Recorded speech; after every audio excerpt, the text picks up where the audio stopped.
It's a well-known fact. Canadians pay some of the highest cell phone rates in the world.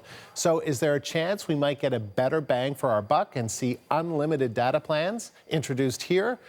Rose Behar is a Toronto-based writer for the tech site Mobile Syrup, and she joins me now in studio. All right, so first of all, why is it that Canadian mobile phone companies won't offer unlimited data plans to customers? So Canadian operators tend to say that it's going to overload the network, that once Canadians have unlimited data, it's going to raise the amount of traffic to an untenable level. And there is something to having a great quality of speed and a great quality of network in Canada. In a recent Open Signal network report, it showed that we were 20 spots above the US in terms of speed. We were at 20 megabytes per second. They were at 12 on average.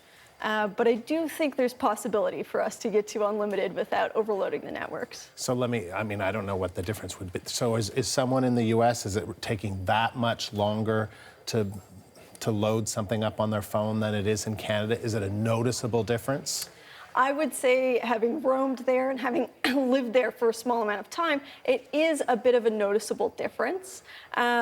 It's not something that most people, I think most people would prefer lower rates and maybe a little bit of a lower speed, but it is something we can be proud of in Canada, that we do have some of the highest speeds as well as some of the highest prices. So are you basically saying, are the mobile phone companies in this country telling the truth that they would not be able to handle the extra traffic if they offered unlimited plans?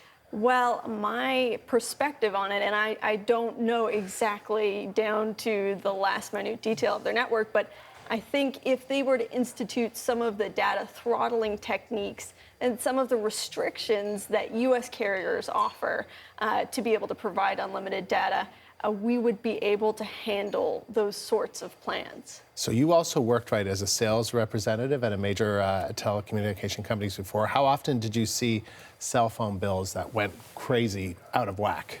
We saw it all the time. So most people, they come in and they want to activate the least expensive plan that they can. So they go for, say, a gigabyte or 2 gigabytes.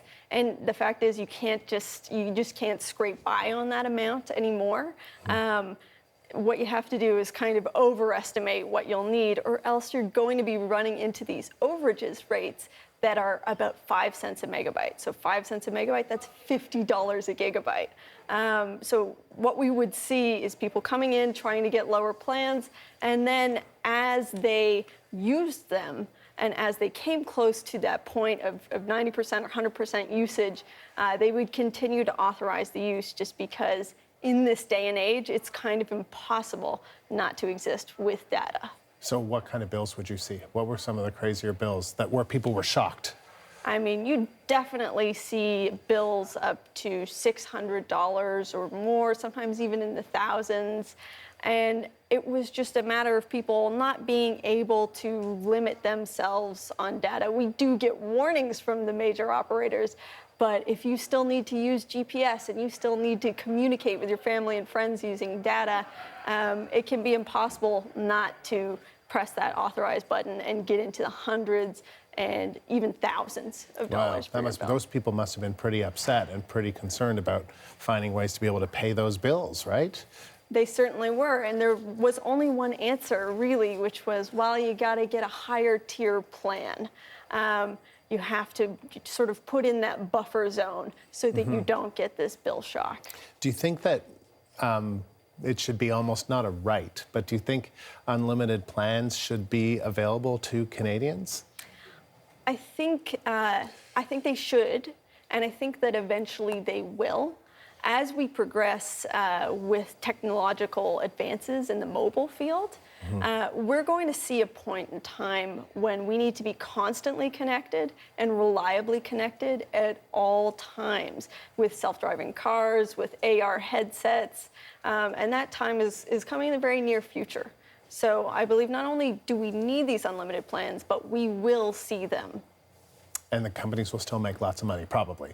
That's probably true, because the plan rates will probably go up. And in addition, there will be those checks and balances in terms of oh, when you get to 10 gigs, we then throttle you to 3G speeds, which allow the US carriers to have their unlimited plans. So they slow it down. That's exactly right. All right, Rose, thank you very much. Rose Behar, a writer with the tech site Mobile Syrup.